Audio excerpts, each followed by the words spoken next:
Irmãos queridos, nós temos falado desde o início de maio acerca da temática família.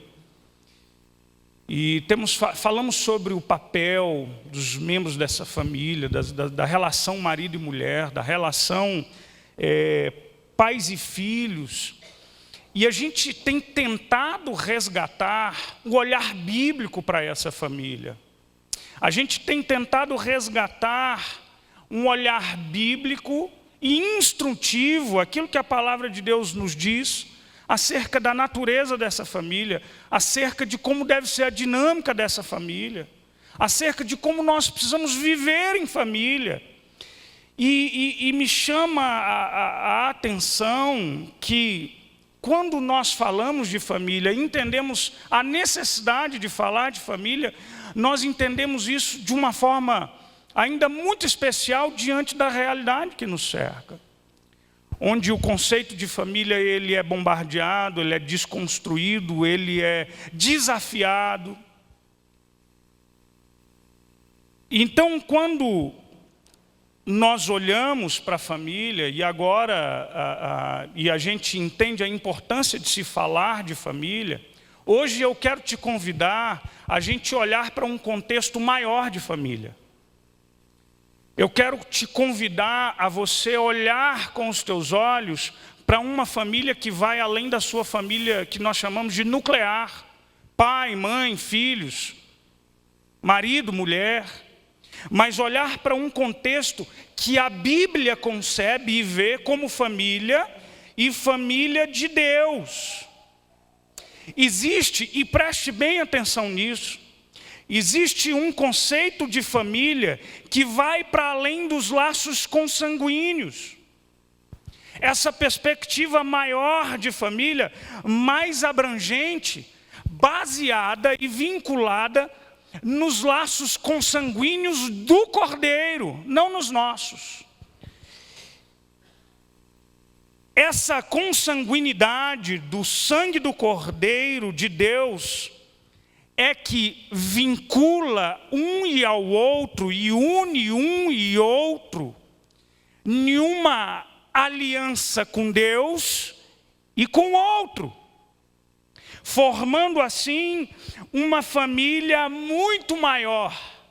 Família essa já vislumbrada pela visão de João, lá em Apocalipse 5, no capítulo 9, quando no derradeiro dia, diante do Cordeiro e diante dos anciãos, e diante do alto trono, nós vamos entoar um novo cântico, dizendo: digno és de tomar o livro e abrir-lhe os selos, porque foste morto e com o teu sangue compraste para Deus os que procedem de toda tribo, língua, povo e nação. Eu e você, irmãos que eu nem sequer os vi, ou que possivelmente jamais os verei, exceto naquele dia que eu for apresentado a eles, como filho de Deus, irmão em Cristo Jesus, e juntos partirmos para as bodas com o Cordeiro. É preciso que você olhe um pouco para essa família maior. E eu acredito que da mesma forma que eu e você precisamos entender bem esse conceito de família, o projeto e o propósito de Deus para essa família maior e a dinâmica que precisa reger e descrever e determinar o funcionamento dessa família, nós precisamos entender da mesma forma o que a palavra do Senhor tem a dizer para nós acerca dessa grande família. Eu acho que os mesmos desafios que desconstroem aquele conceito familiar bíblico também afetam o nosso conceito comunitário de família de Deus. Eu não tenho dúvida, e eu quero que você averigue o seu coração, que nenhuma cultura que é relativista, onde não há verdade, cada um tem a sua própria verdade, nenhuma cultura que é absolutamente e que é tremendamente marcada pelo materialismo, pelo valor das coisas, pelo valor do ter, que sobrepuja o ser, nenhuma cultura que é extremamente individualista, o nosso conceito de família, a nossa visão de família e a nossa forma de viver como família, ela é inevitavelmente afetada. E por isso a gente precisa se voltar para a palavra, para que você entenda o que é a família de Deus. E o meu primeiro recado e a minha primeira lição para você hoje aqui é falar de uma compreensão acerca do que é e de quem faz parte da família de Deus. É preciso que a gente tenha uma compreensão acerca do que é e de quem faz parte da família de Deus. Irmãos, quando a gente olha lá para o Gênesis, no capítulo 12, no versículo 3, no contexto da aliança de Deus com Abraão e das promessas que são feitas a Abraão, há um texto muito conhecido nosso, em que o Senhor se volta para Abraão e diz: em ti serão benditas todas as nações da terra. Eu quero chamar a sua atenção que a promessa que fora feita a Abraão, ela lança um olhar para além do povo de Israel.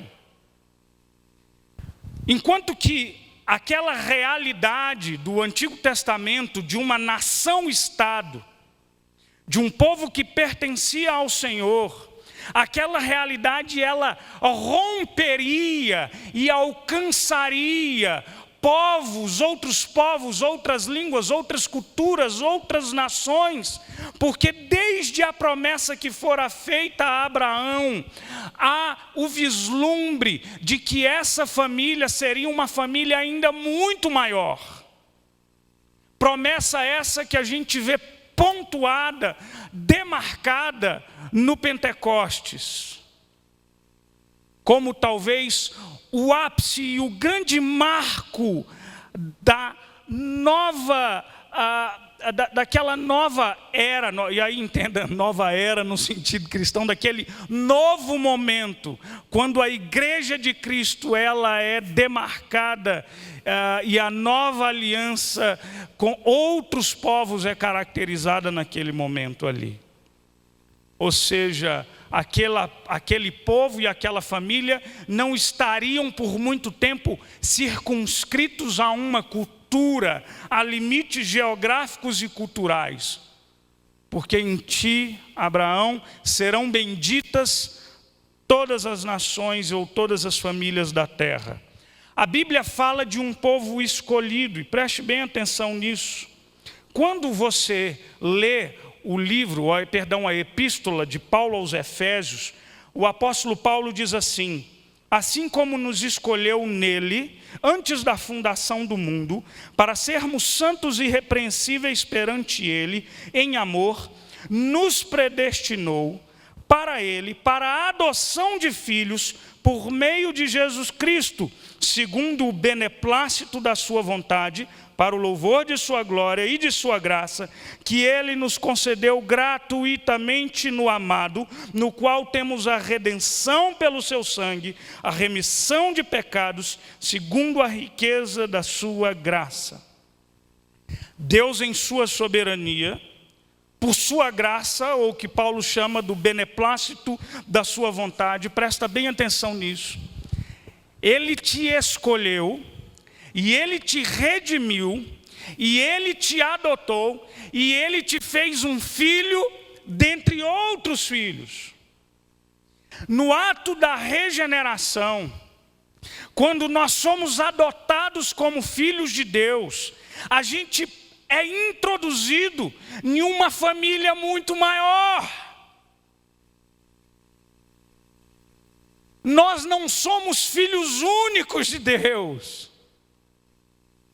Quando nós somos adotados por Ele, nós recebemos muitos novos irmãos e irmãs em Cristo. A Bíblia é bem clara no que diz a esse respeito, por exemplo, quando o apóstolo João, no seu evangelho, diz: mas a todos quantos o receberam, deu-lhes o poder de serem feitos filhos de Deus, a saber, todos os que creem no seu nome.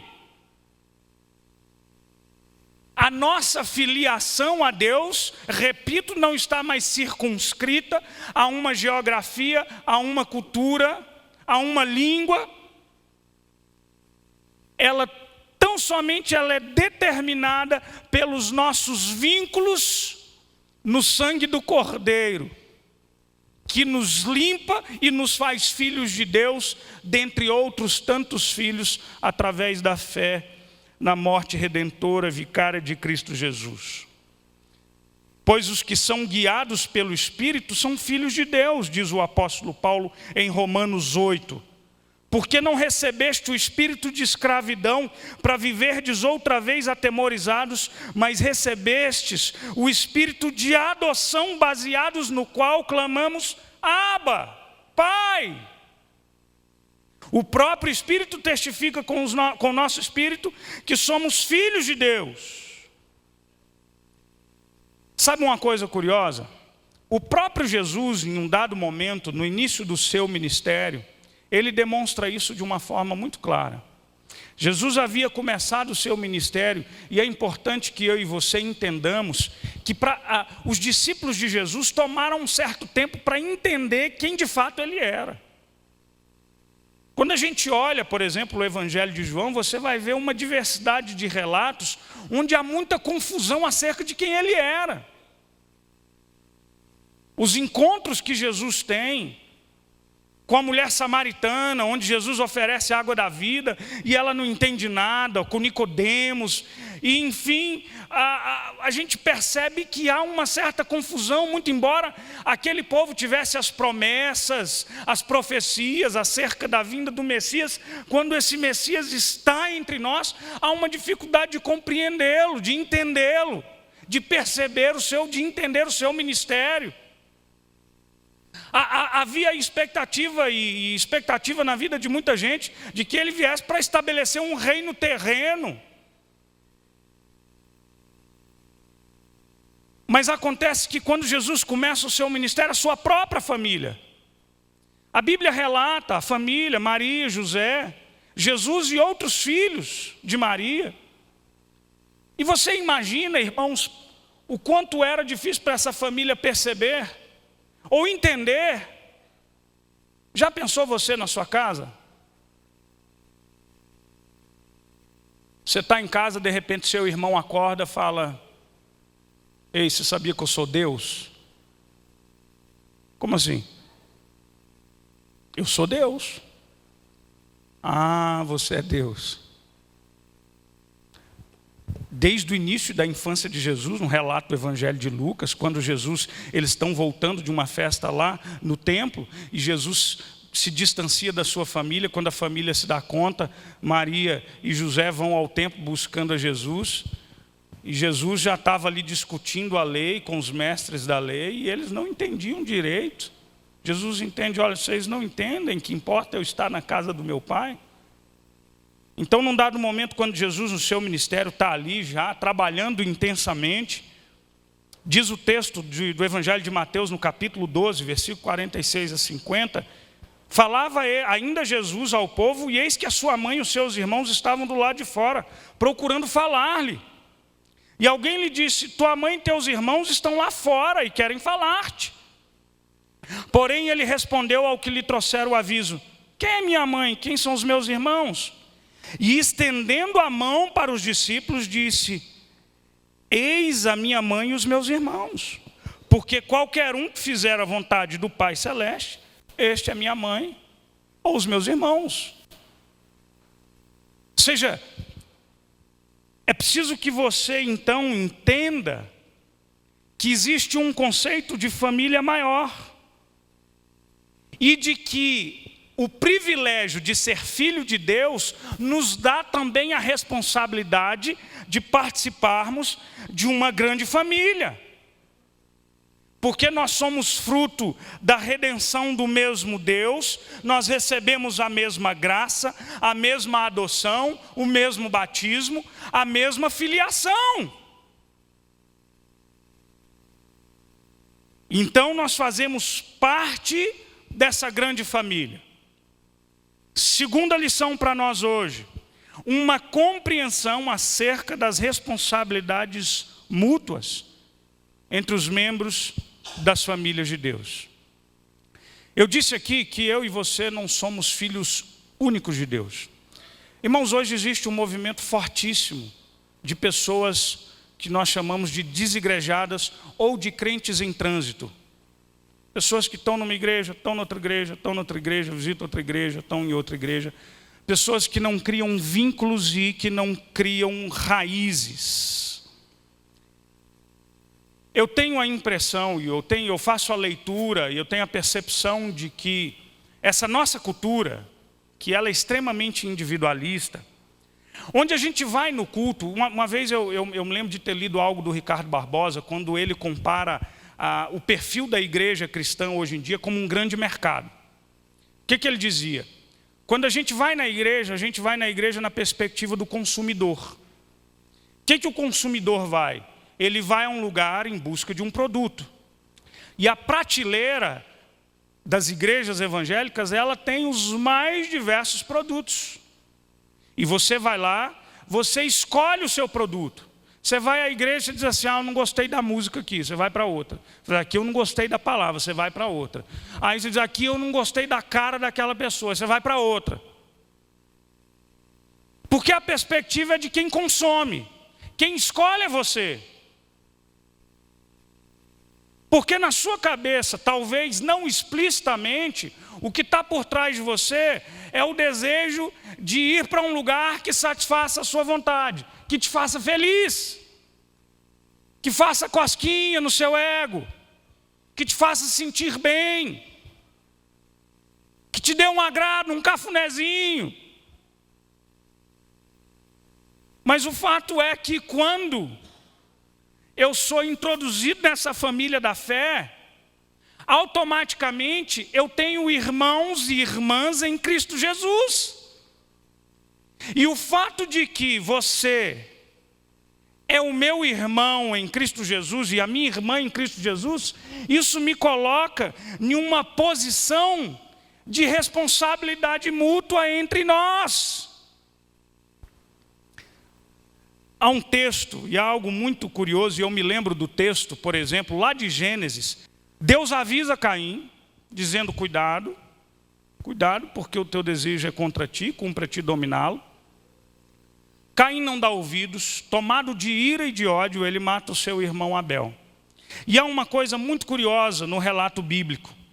Lá no Gênesis, lá no capítulo 4, no versículo 9, depois de que Caim já havia matado Abel, a voz de Deus vem a Caim com a seguinte pergunta: onde está o teu irmão?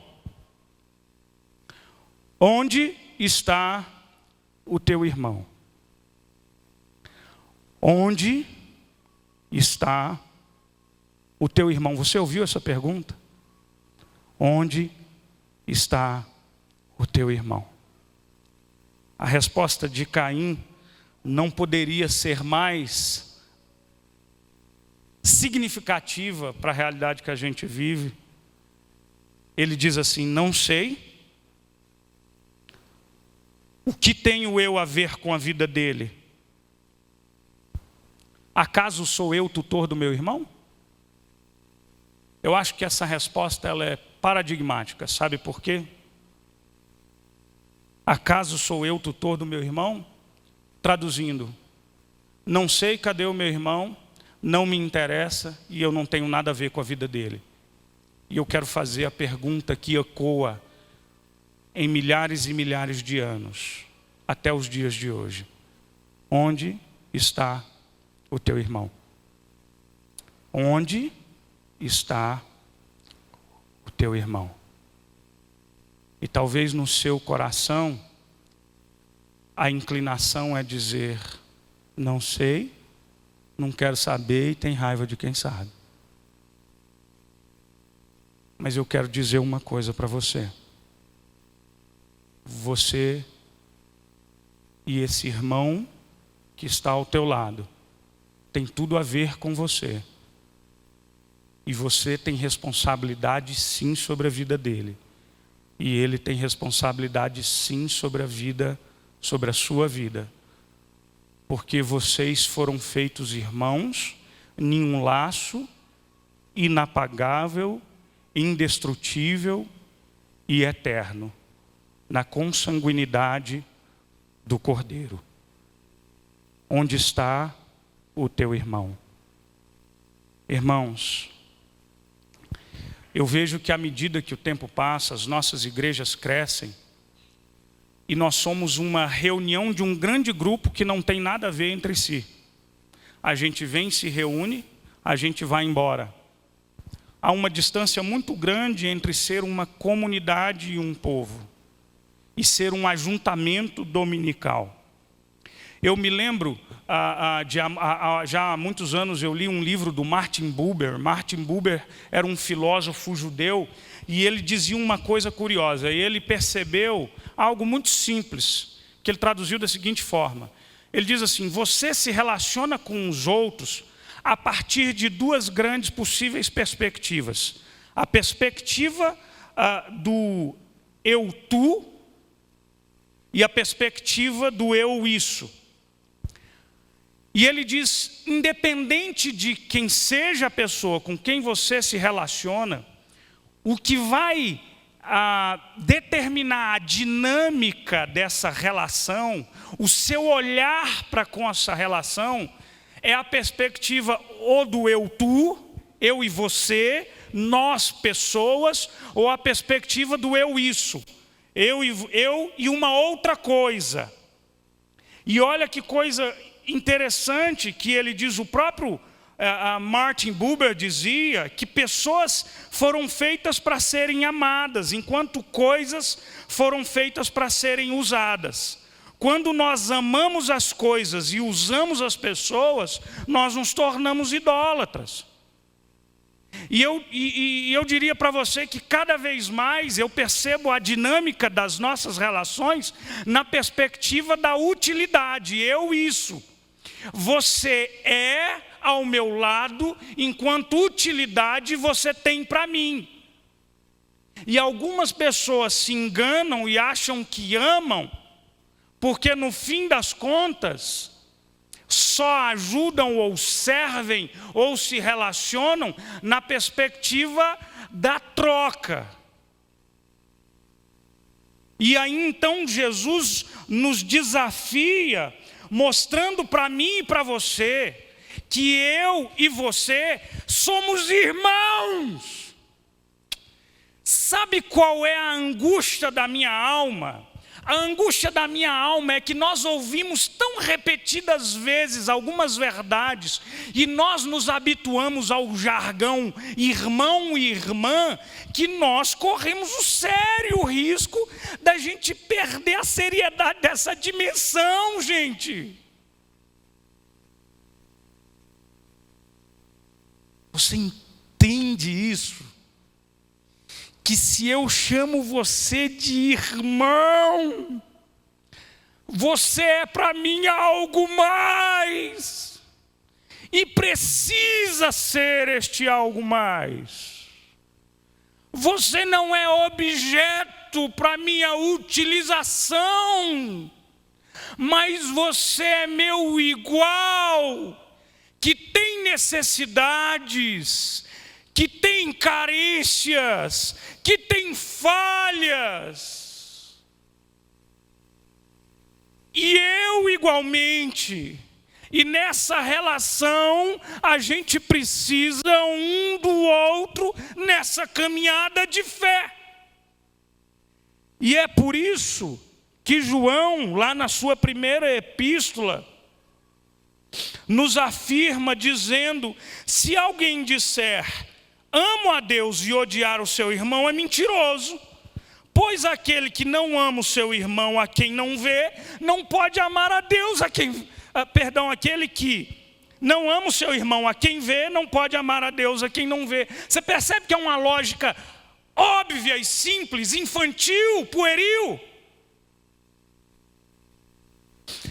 o levantar das suas mãos vão cair na incoerência de uma adoração a um Deus que você não vê, quando você nega a concretude de quem está do seu lado.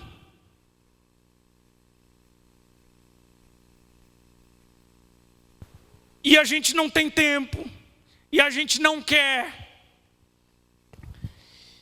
Amados, amemo-nos uns aos outros, porque o amor procede de Deus, e todo aquele que ama é nascido de Deus e conhece a Deus.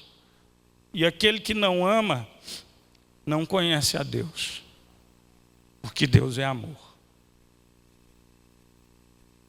Amados, se Deus de tal maneira nos amou, devemos também nos amar uns aos outros. Ninguém jamais viu a Deus. Se amarmos uns aos outros, Deus permanece em nós, e o seu amor em nós é aperfeiçoado. Presta atenção numa coisa, deixa eu dizer uma coisa para você. Amor, conforme a descrição da Bíblia, sobretudo, não é afeto. Eu diria para você que o amor agrega afeto. Por que eu estou dizendo isso? Essa coisa do amor enquanto sinônimo de afeto é uma coisa bem de um movimento de romantismo. Por que eu estou dizendo isso? Porque Jesus, quando manda você amar, inclusive o seu inimigo, Jesus não está mandando você ter, sabe, você não precisa ter o prazer de estar ao lado do seu inimigo, da pessoa que te fez mal. Seu inimigo não tem que ser seu coleguinha, gente. O que a Bíblia está dizendo, que a gente precisa diferenciar, é que, obviamente, a gente acaba se relacionando com os outros, e a gente tem mais proximidade com os outros, em termos da afinidade. Muito embora aí a gente precisa tomar um cuidado muito grande. O Caetano Veloso dizia que Narciso acha feio que não é espelho, né? A gente costuma gostar demais de quem é muito parecido com a gente. Eu nunca me esqueço de um professor meu lá no Canadá, um professor de aconselhamento, quando conversava com um homem muito rico já, quase quarentão, e um cara bonitão, desses tipão que toda sogra quer para a filha delas, né? E aí conversando com o cara, e o cara disse: finalmente achei a mulher. Ela é assim, ela faz isso por mim, ela assim, assado. E o professor disse para ele assim: ah, já entendi, você se apaixonou por você mesmo.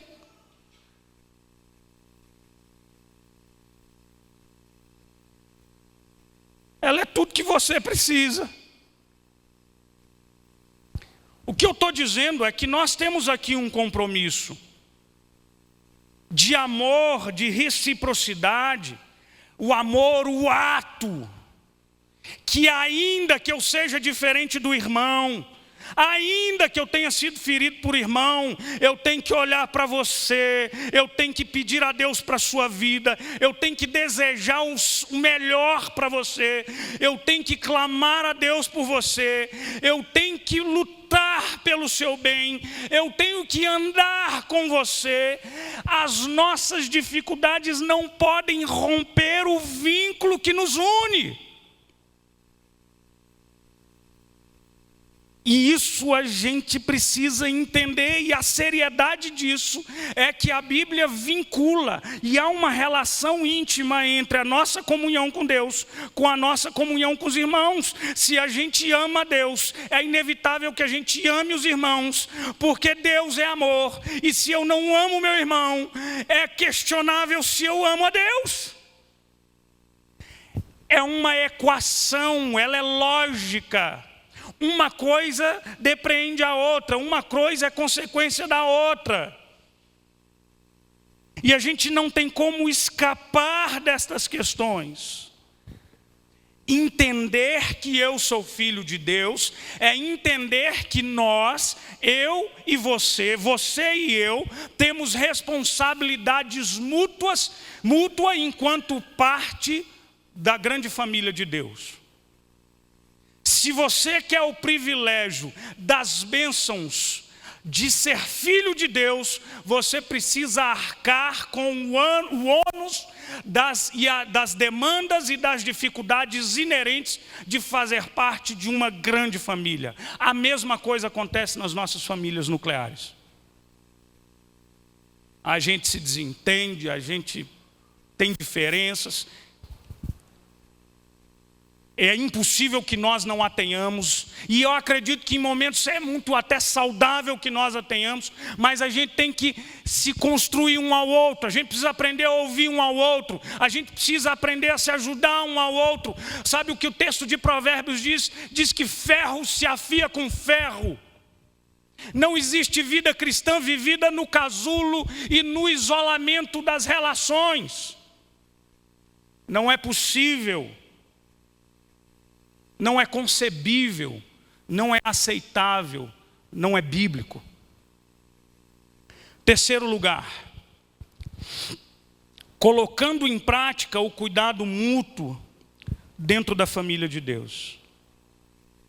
Gente, quando eu falei aqui da relação de pai e filho, e quando a responsabilidade dos pais de criarem os seus filhos no ensino, na admoestação do Senhor, é muito interessante porque quando a gente olha para os pais, a gente acabou de orar por duas crianças, batizar aqui o Gabriel, os pais assumindo responsabilidade sobre a vida dele. Essas crianças são absolutamente frágeis, vulneráveis. Eles precisam de cuidado constante, progressivo. E à medida que essa criança vai se desenvolvendo, ele vai começar a andar sozinho, dar os seus primeiros passos.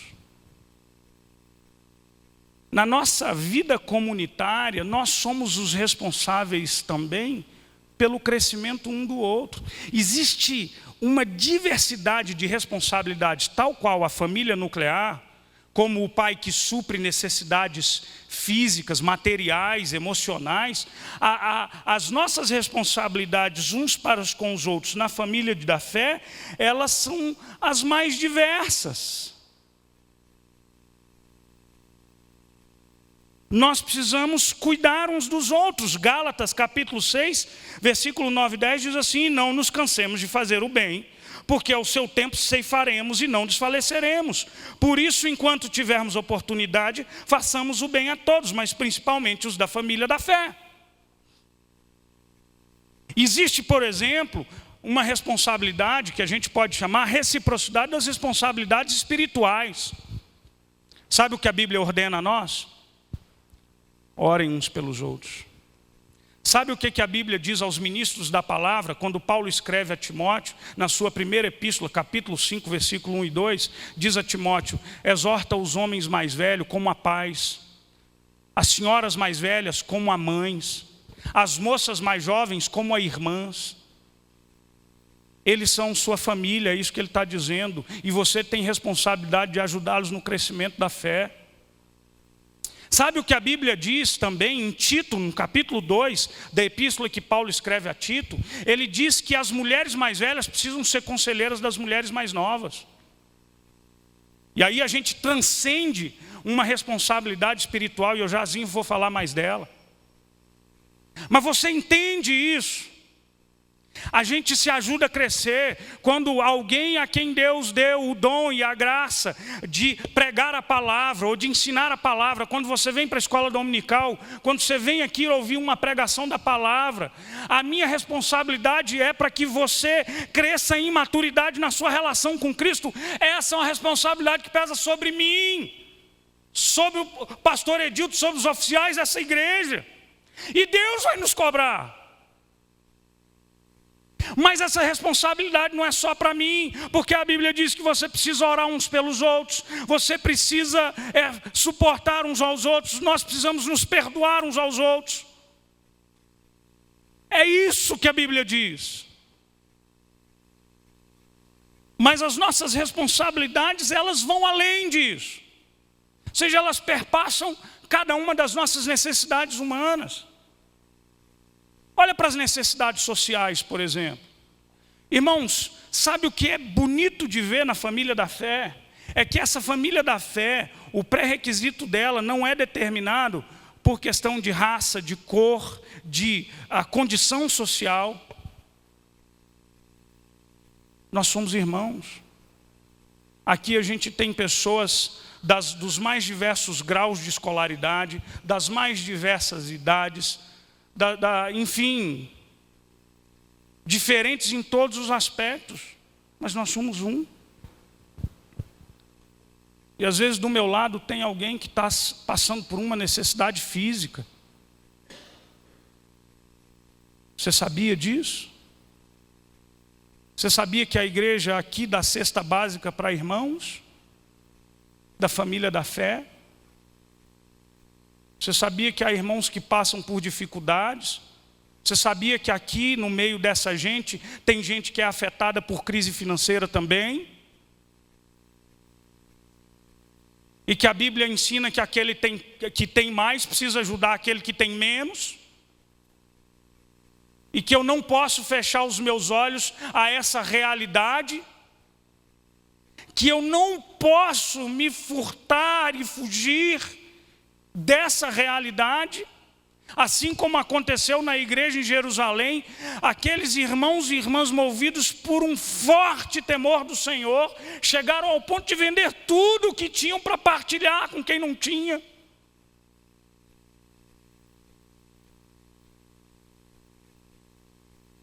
Vai terminar o culto, você passa ali, recebe um abraço meu, bate um papinho aqui e acolá, vai embora para sua casinha, vai deitar na sua caminha. E outras pessoas, a Bíblia nos chama a nós cuidarmos uns dos outros, irmãos. Porque os nossos vínculos de irmandade são diferentes. Há necessidades emocionais que precisam ser supridas. A igreja, como grande família, ela é responsável por esse suporte emocional. A gente passa por momentos difíceis, a gente precisa do abraço do irmão. A gente precisa da companhia do outro. A gente precisa. Irmãos, eu insisto em dizer isso. Esse ano faz 18 anos que eu sou pastor.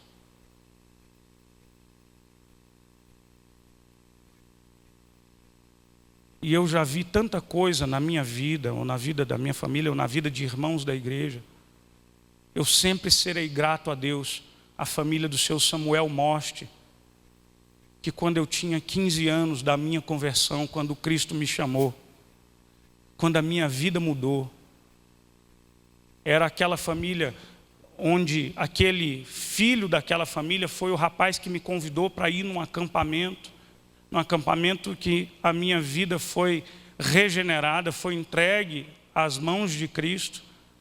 Quantas e quantas vezes eu fui à casa daqueles irmãos e eles me recebiam. Gente, aquela família abriu as portas para mim de tal forma. Você já viu como adolescente é grudado? E onde vai um, vai o bando, irmãos.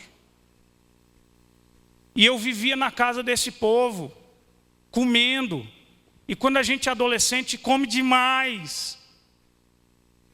Quantas vezes eu não me lembro, a minha mãe que abria as portas, sempre a nossa casa foi muito cheia, às vezes a gente se trancava, meia dúzia, quase 10 adolescentes, depois que vinham do futebol, se trancava no quarto. Que futum, gente! Mas a minha casa precisa ser a casa dos meus irmãos, dos meus amigos. E a hora do lanche? Meu Deus, que terror! 26 pães para 5 meninos. Eu nunca me esqueço. Mas eu olhava, eram 3 filhos homens e mais eu intrometido. Mas eu me sentia parte daquela família. E aquilo me fazia tão bem. Tão bem. Eu tinha irmãos. Eu tinha novos pais. Eu tinha novos amigos. Gente que abriu as portas para mim. Nunca me esqueço de uma ocasião em que um irmão querido de uma igreja, depois de um momento difícil financeiro, precisou entregar a casa que ele havia financiado, a casa que ele tanto sonhara. E para minha surpresa, um irmão mais abastado da igreja chega com as chaves de uma casa na mão, dizendo assim: eu tenho mais uma casa e ela está desocupada e você pode morar lá quanto tempo você quiser, sem pagar R$1 para mim. Isso é amor cristão. Eu já disse para vocês, nunca me esqueço, quando nós, em momentos que eu fui para o seminário, fui estudar no seminário presbiteriano de Campinas, eu tinha 18 anos de idade, menino de tudo, sem saber de nada. Quantos e quantos colegas com quem aprendi a conviver e partilhar prantos, dores, necessidades, igrejas pelas quais eu passei e fui trabalhar. Hoje de manhã eu estava contando na nossa classe de escola dominical, a primeira igreja que eu trabalhei como seminarista, eu estava no auge dos meus 19 anos de idade, e eu trabalhei como seminarista ali da juventude, semelhante que Chicão faz aqui na igreja, e eu saía de Campinas e eu ia para Americana, e aquela igreja tinha um quartinho, e esse quartinho ficavam os 2 seminaristas, eu e mais um colega, que hoje é um dos pastores daquela igreja. E eu jamais me esqueci a vida da nossa irmã Dona Vilma, que era zeladora, ela e a família, o marido eram zeladores da igreja, e que assim que nós chegávamos no sábado de manhã, logo na hora do almoço, tinha uma mãozinha batendo a porta, dizendo: meninos, é hora do almoço. A gente ia, se sentava à mesa com os filhos dela, orávamos juntos, comíamos juntos. Quando era dia de... Eu me lembro de... eu tinha um terninho só. Vocês lembram do tergal, gente? Lembra do tergal? Eu tinha tanta raiva daquele negócio que era difícil de passar, e eu ia às vezes amassadinho no culto, e faltava mãe do lado, faltava, né, longe de estar casado, e eu me lembro que era o único terninho que eu tinha, então eu usava ele, era batidão. E aí um dia o pastor da igreja, muito gaiato, olhou para o meu terno e falou: ih, Adriano, está enceradinho, né? Tanto que ele passava, ele ficava brilhosinho. Eu peguei tanta raiva daquele terno que eu queimei aquele terno. Assim que eu cheguei em Brasília, falei para minha mãe: compra uma meia dúzia aí, faz favor aí que eu... E aí eu me lembro que dava a hora do culto, Dona Vilma batia de novo na porta, falava: menino, vocês têm roupa para passar? A gente ia lá, levava a camisa e passava. E aí a gente ia bonitinho, enceradinho para o culto. Muitos anos depois eu já estava aqui em Brasília. Por alguma razão que eu não me lembro qual foi, eu liguei na igreja. E foi a voz da Dona Vilma que atendeu o telefone. E ela disse: alô? Eu disse: Dona Vilma, a senhora está bem? Sabe quem está falando? Ela disse: sei, Adriano. Claro que eu sei, Adriano, porque a gente nunca esquece a voz de um filho. Aí irmãos e irmãs em Cristo Jesus, tantos e tantos momentos.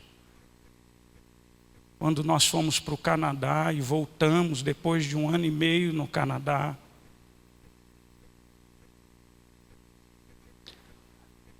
diante de uma situação tão adversa, a Dani voltou do Canadá para sepultar a mãe. Irmãos que às vezes chegavam, e eu lembro de ter ido para Limeira visitar, fui pregar numa igreja nesse período que a gente ficou no Brasil, e o Osni, missionário que nós sustentamos, estava lá em Limeira, eu soube, a gente conseguiu se encontrar. Quando eu estou indo embora da casa dele, ele põe um envelopinho no meu bolso e diz: que é isso, cara?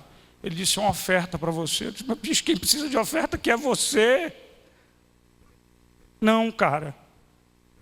Sei que você não está trabalhando, você está estudante, você vai ter que voltar para o Canadá, eu quero dar essa oferta para você.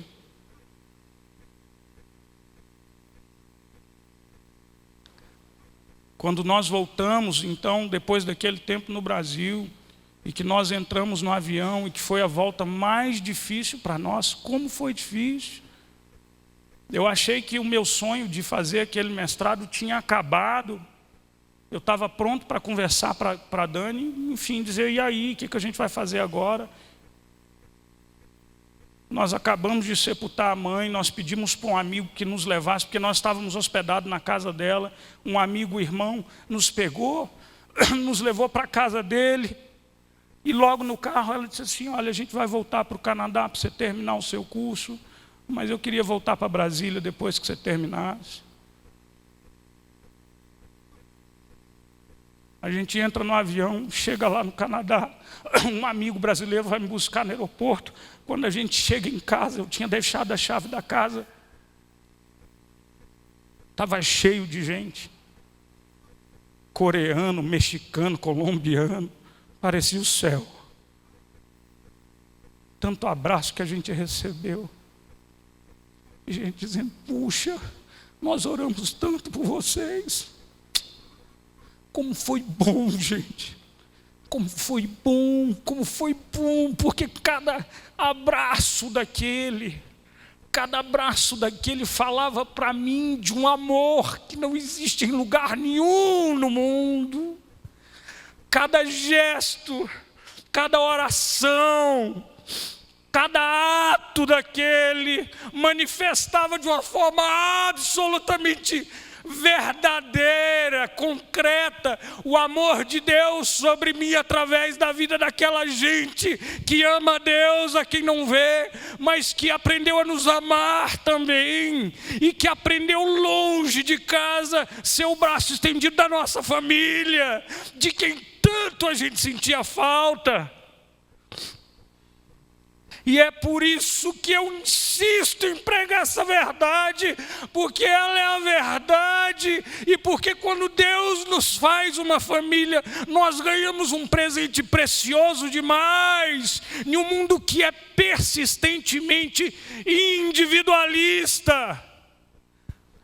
Onde está o teu irmão? Onde está o teu irmão? Onde está o teu irmão? A gente precisa aprender a se cuidar. E eu quero terminar aqui. Vai para o Evangelho de João, no capítulo 17. Por favor, nós vamos encerrar. João, Evangelho de João, capítulo 17.